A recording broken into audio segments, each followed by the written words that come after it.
पिछली बार सारा डिस्कशन हो गया था यहाँ पर और कहा था जिसके खिलाफ ये कंप्लेंट करा रहे हैं उसको अंदर करो। आपने क्यों नहीं करा उसको अंदर? मेरे देश है and you are violating my. Sir इसमें जो तथ्य के आधार पर सर जो हुआ है सर, क्या तथ्य के आधार पर? सारा सुन लिया हमने, यहाँ पर मेंबरों को भेज के हमने करवा ली। उस दिन भी ये बात हो गई थी कि जब तुम्हारे पास कुछ नहीं आता तो क्यों नहीं अरेस्ट करते उसको? मैं यहाँ बैठो अरेस्ट कर दूँ। ये रौब, ये गुस्सा और ये एक्शन, ये कोई पहली बार नहीं है।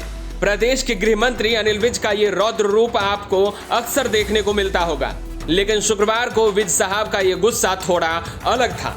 इसके मायने भी थोड़े अलग थे। दरअसल प्रदेश के गृह मंत्री अनिल विज शुक्रवार को हिसार पहुंचे थे, जहां उन्होंने ग्रीवेंस की मीटिंग में हिस्सा लिया। इस दौरान विज साहब के पास एक ऐसा मामला सामने आया जिसकी सुनवाई वो 3 महीने पहले ही कर चुके थे। उस सुनवाई के दौरान अनिल विज ने हिसार के डीएसपी को उस मामले में संबंधित व्यक्ति को गिरफ्तार करने का आदेश दिया था, लेकिन जब वो 3 महीने बाद दोबारा हिसार पहुंचे तो उनके सामने फिर से वही फाइल रखी गई। इस फाइल को देखते ही विज साहब का गुस्सा 7वें आसमान पर जा पहुंचा और उन्होंने तुरंत ही डीएसपी को निलंबित कर दिया। पिछली बार सारा डिस्कशन हो गया था यहाँ पर और कहा था जिसके खिलाफ ये कंप्लेंट करा रहे हैं उसको अंदर करो। आपने क्यों नहीं करा उसको अंदर? कौन करेगी फैसला? Who are you? डिस्पाइट यहाँ पर डिसीजन हुआ हुआ ये लिखा हुआ है, मैंने कहा कि उसको अंदर करो और फिर तुम बचाने के लिए उसको और फिर वो कर रहा है। बाकियों की तुमने वो करवा दी लाइट ट्रैकिंग, उसकी नहीं करवाई।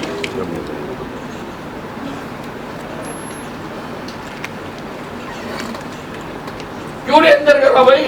सर मेरी बात सुन, कोर्ट है ना फिर ठीक गलत देखेगी। आपने क्यों नहीं अंदर करा? मेरे देश की अवहेलना की है। सर इसमें जो तथ्य के आधार पर सर जो हुआ है सर, क्या तथ्य के आधार पर? सारा सुन लिया हमने, यहाँ पर मेंबरों को भेज के हमने करवा ली और वो कह रहे हैं वो गैंती है, इनको तंग करते हैं, उन्हीं की तुम गवाहियां डलवा रहे हो। हमारा काम है इंसाफ करना। उस दिन भी ये बात हो गई थी कि जब तुम्हारे पास कुछ नहीं आता तो क्यों नहीं अरेस्ट करते उसको? मैं यहाँ बैठो अरेस्ट कर दूँ। इस एक्शन को लेकर अनिल विज ने मीडिया से भी बात की, जिसमें उन्होंने कहा कि आज की बैठक में 12 शिकायतें आई थी, जिसमें से हर शिकायत के बारे में उन्होंने कार्रवाई करने के निर्देश दिए हैं। उन्होंने कहा कि कुछ शिकायतों का समाधान किया गया है जबकि कुछ को ड्रॉप किया गया है। 12 शिकायतें आई थी, जिनमें से मैंने हर शिकायत के ऊपर आदेश दिए हैं कार्रवाई करने के लिए। कुछ ड्रॉप भी किए हैं जो सॉल्व हो गई, बहुत सारी तो लोग खुद भी आके कह के गए कि हमारा समाधान हो गया।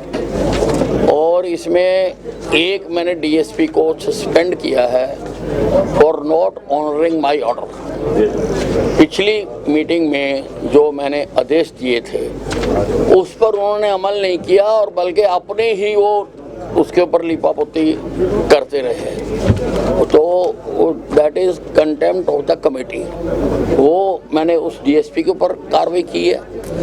और एक वो मामला आया था जिसमें एक रजिस्ट्री प्लेज थी, उसके बाद उसकी रजिस्ट्री कर दी गई थी। एक प्रॉपर्टी प्लेज थी, उसकी रजिस्ट्री कर दी गई थी। पिछली कमेटी में मैंने एक एसआईटी बनाई थी एडीसी की रहनुमाई में, तो उसकी रिपोर्ट आ गई।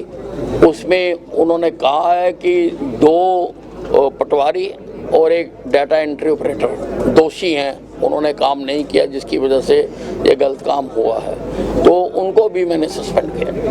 बता दें, इसी मीटिंग में एक शिकायत हांसी के आदर्श सहकारी सोसाइटी फर्जेबारी की भी आई, जिस पर एक्शन करते हुए विज साहब ने पटवारी, क्लर्क समेत 3 कर्मचारियों को सस्पेंड कर दिया।